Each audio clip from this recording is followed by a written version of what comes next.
Madame Fathia Gass, donc vous êtes directrice de l'ESIEA. Donc l'ESIEA, c'est l'école supérieure en sciences et technologies du numérique. Alors ça devait avoir un autre nom avant, puisque ça a changé sous mais c'était électronique automatique ou je sais pas quoi avant. Oui, c'était une école qui faisait de l'électronique et de l'automatique. C'est une école qui est née en 1958, donc elle a déjà un certain âge. C'est une vieille dame, mais de fait, si elle est encore en vie, c'est que c'est une vieille dame qui a de la valeur et qui est reconnue. Et effectivement, le SIEA qui forme aujourd'hui à peu près 200 ingénieurs par an est une école en 5 ans, c'est-à-dire que c'est une école à prépa intégrée, mais qui accepte également des jeunes qui viennent de prépa, des jeunes qui viennent de DUT et des jeunes qui viennent d'une ATS ou d'un BTS, pour peu que le cursus préparatoire corresponde. C'est une année préparatoire pour l'accès aux grandes écoles. Les cursus de BTS ayant changé, il y avait une inadéquation entre ce qui était enseigné en BTS et ce qui arrivait ensuite en école d'ingénieur. Donc pour pouvoir mieux préparer les BTS et éviter l'échec, parce que évidemment c'est pas notre objectif, c'est pas d'avoir un taux d'échec élevé, mais bien l'inverse. Il y a eu cette année supplémentaire qui permet aux jeunes qui étaient en BTS de revoir certains fondamentaux en mathématiques, en informatique et dans d'autres matières, en électronique par exemple, pour les écoles d'ingénieurs du numérique, j'entends, parce qu'il y a des ATS dans plusieurs domaines, je vais vous l'expliquer, et de fait, ça permet une meilleure intégration dans les écoles d'ingénieurs. Voilà. Philippe, tu veux intervenir? Oui, juste apporter... Bien sûr. Ça marche le son? Oui, ça marche. Juste apporter une précision. Effectivement, vous êtes soit élève de Terminal S et vous vous dites comment faire pour envisager, par exemple, une poursuite d'études en école d'ingénieur dans le domaine du numérique. Vous avez deux possibilités.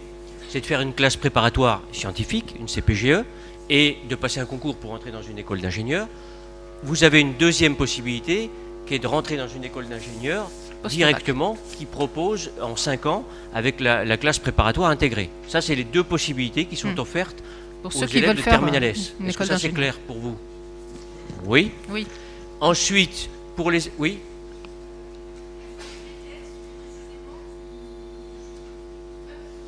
Je vais y revenir puisque je l'ai dans la présentation. Je ne ferai pas une liste exhaustive, mais les principaux. Je vous ai mis les principaux. Alors ensuite, pour les élèves qui seraient en terminale, qui sont en terminale STI2D, en bac technologique, pour eux, ils ont 3 possibilités. Ça veut dire que sortant de terminale STI2D, on en a des terminales STI2D? Oui, il y en a plein. Oui. Alors les terminales STI2D, ils peuvent envisager directement de rentrer dans une école d'ingénieur en 5 ans. C'est-à-dire, ils postulent sur dossier et ils rentrent directement dans une école d'ingénieur en 5 ans. Concours. Avec un concours. Deuxième possibilité, ils font une classe préparatoire qui est spécifique pour les bacheliers technologiques, qui est une classe préparatoire, une TSI. Donc ça veut dire que quand vous êtes dans cette classe préparatoire, vous vous retrouvez ensemble avec, c'est réservé aux bacheliers technologiques, et vous avez une préparation de 2 ans pour passer les concours, pour entrer dans une école d'ingénieur. Et la troisième possibilité que vient d'évoquer madame, c'est, vous vous dites, je ne suis pas encore sûr de moi, je suis peut-être en BTS, comme certains d'entre vous, les grands là-bas qui sont en BTS, et disent, je vais déjà faire un BTS parce que je ne suis pas sûr de moi, et puis avec un BTS, j'aurai un diplôme pour pouvoir exercer un métier. Et puis, sortant du BTS ou du DUT, ils se disent, j'aimerais poursuivre et faire une école d'ingénieur. Alors, la possibilité qui leur est offerte, c'est de faire une classe préparatoire ATS, qui est adaptée aux techniciens supérieurs. Ça veut dire que c'est une classe préparatoire en 1 an. Vous faites votre BTS ou votre DUT en 2 ans, et vous rentrez dans une classe préparatoire en 1 an seulement, et vous passez les concours sur des postes spécifiques pour intégrer une école d'ingénieur. Voilà les possibilités, les 3 possibilités qui sont offertes aux bacheliers technologiques et les 2 possibilités qui sont offertes aux bacheliers scientifiques. Une question? Alors je vais aller plus vite. Tout à fait. Il y a encore une autre possibilité. Les licences. C'est un parcours universitaire. Philippe, on va laisser terminer madame Gass sur le... Oui. Allez-y, Madame Gaz. Voilà, donc j'ai fait le petit topo sur le SIEA. Donc moi, je dirige le campus de Paris. Il y a un campus également à Laval. Le SIEA fait partie d'un groupe qui possède une autre école, une école de technologues qui forme des Bac+5 RNCP niveau 1. C'est-à-dire, c'est un diplôme qui est reconnu et ce sont des spécialistes dans le domaine du numérique également, mais qui ne sont pas ingénieurs.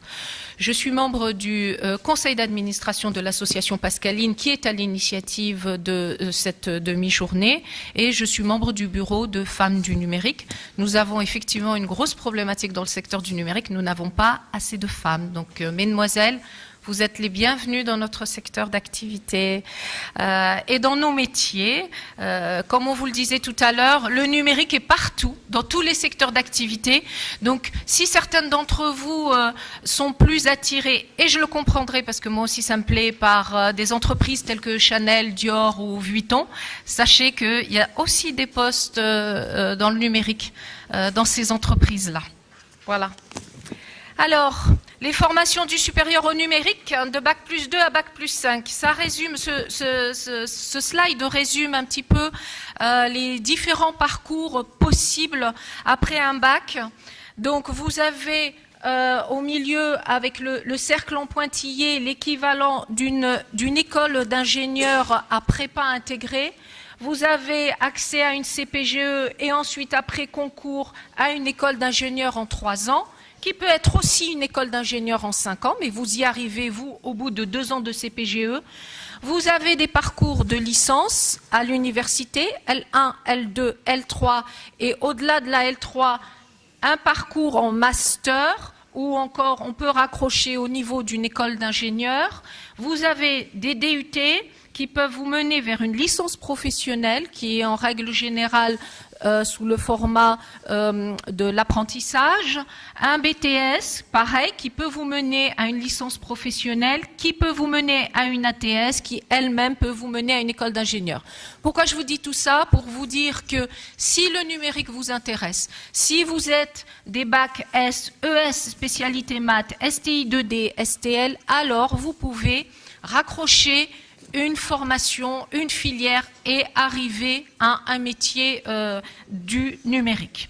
Alors, par exemple, je prends le cas très rapidement pour les licences qui se font, je vous le rappelle, à l'université et pas dans des écoles d'ingénieurs. Donc, les licences, vous commencez après votre bac, vous avez votre L1, L2, L3 et après la licence 3, vous pouvez continuer à l'université en Master 1, Master 2 et vous avez un Master 2 lié à une des options du numérique ou alors vous pouvez entrer dans une école d'ingénieur à prépa intégrée ou pas, sur concours ou sur dossier. Tout dépend de l'école d'ingénieur. Il n'y a pas de règle. Il faut, si une école spécifique vous intéresse, alors vous devez aller sur le site internet de l'école et vous renseigner sur les modes d'admission de l'école.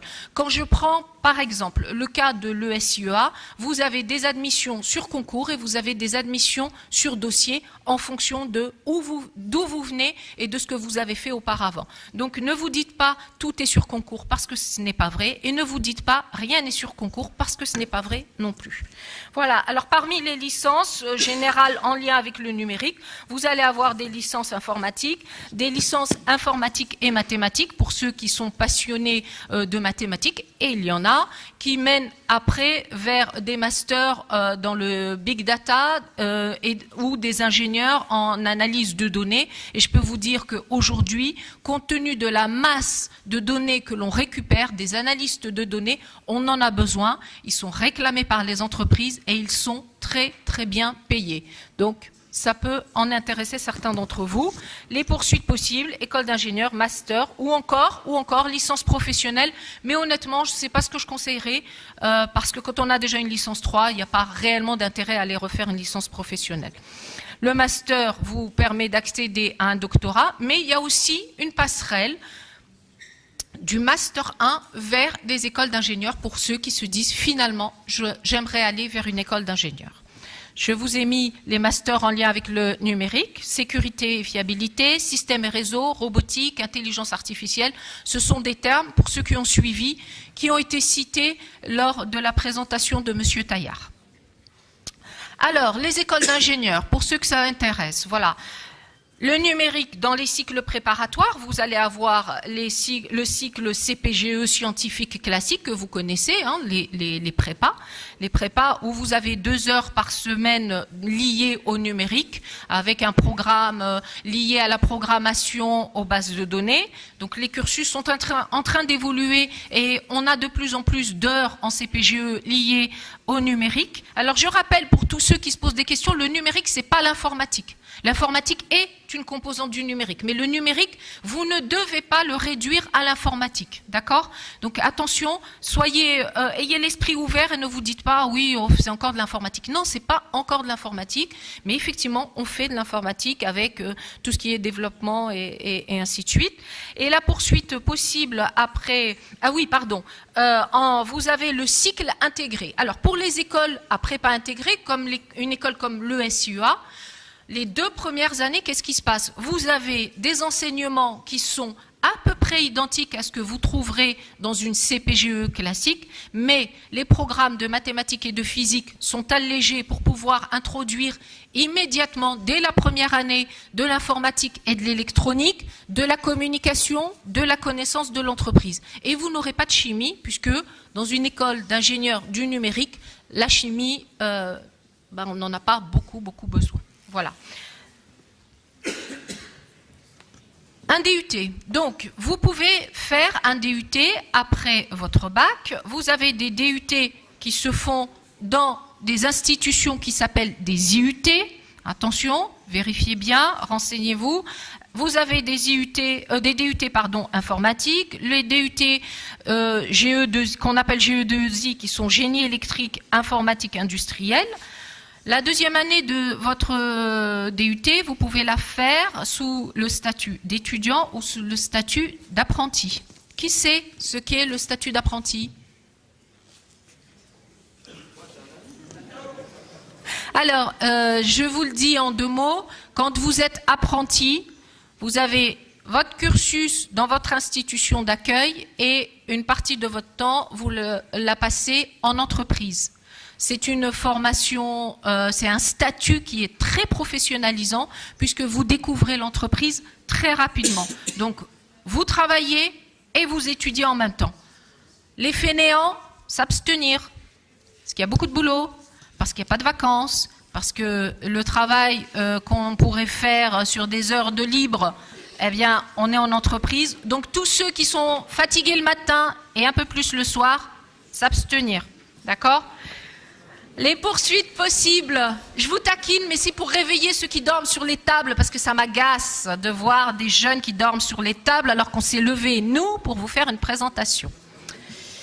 Alors, après un DUT, vous pouvez faire une année d'ATS. Elle n'est pas obligatoire, mais il y a certains jeunes qui, pour se sentir un tout petit peu plus rassurés, parce qu'ils ont envie d'entamer des études d'ingénieur, on sait que les études d'ingénieur, il y a des mathématiques, il y a de la physique, et donc on a envie de revoir quelques bases, donc on se fait une année d'ATS et on raccroche une école d'ingénieur après prépa, enfin une école d'ingénieur en 3 ans ou une école d'ingénieur en 5 ans. Attention, là, il faut passer un concours. Dans une école comme l'ESUA, en fonction du DUT que vous avez préparé, soit vous faites un concours, soit vous n'en faites pas. DUT informatique, pas besoin de concours pour entrer à l'ESUA. Les autres DUT, oui, il faut faire un concours pour entrer à l'ESUA. Rapidement, BTS, on en a parlé, avec une poursuite d'études vers la licence professionnelle, vers une ATS, vers une licence 3, et parfois vers une école d'ingénieur, mais attention, ça peut être assez difficile si on n'est pas au niveau. Pareil, statut étudiant ou apprenti. Et là, les BTS les plus classiques qui mènent vers les écoles d'ingénieurs, c'est le BTS IRIST, informatique et réseau pour l'industrie et les services techniques, et le BTS SIO, service informatique aux organisations. La licence professionnelle qui vous mène vers un Master 1 ou vers une école d'ingénieur. Et parmi les licences, les licences professionnelles, on en a un certain nombre. C'est à peu près 450 formations et cursus différents, avec par exemple web développeur, sécurité des réseaux, administrateur et ainsi de suite. Et vous pouvez poursuivre en école d'ingénieur ou en master. L'ATS, je ne reviens pas dessus. Enfin, l'école d'ingénieur, la partie des 3 dernières années, où là on aborde vraiment le cursus d'ingénieur. Vous avez plusieurs spécialités qui vous sont offertes. On l'a vu tout à l'heure, il y a différents métiers. Il peut y avoir un administrateur de base de données, un administrateur réseau, un chef de projet, un ingénieur d'affaires, un ingénieur commercial. Les écoles vont vous proposer des filières de spécialisation en fonction de votre domaine d'intérêt. Quand je prends le cas de l'ESIEA, en dernière année, vous avez 6 majeurs techniques, 6 mineurs techniques, 6 mineurs managériales. Et vous avez le droit de composer ça comme vous le souhaitez. Donc ça fait un nombre de parcours infini et chacun se fait son parcours à la carte, ce qui permet de s'ouvrir et de vraiment faire ce qu'on a envie de faire. Voilà. Une formation humaine et managériale dans les écoles d'ingénieurs, parce que je vous rappelle qu'un ingénieur, c'est un tout. Ce n'est pas que du scientifique et technique. Vous l'avez vu dans la vidéo. L'ingénieur, c'est pas le monsieur ou la dame qui est derrière son ordinateur toute la journée et qui travaille tout seul. C'est quelqu'un qui travaille en équipe, en réseau, qui fait des projets, qui est avec les autres. Et ça, on vous l'apprend dans l'école. Madame Gasp. Voilà. Merci beaucoup. Fini. Très bien. Vous avez bien fait de parler de l'apprentissage, parce que c'est vrai que vous avez bien fait de parler de l'apprentissage, parce que c'est vrai que c'est pas tellement évident d'y penser, et ça concerne bien sûr tous les jeunes qui sont dans la salle.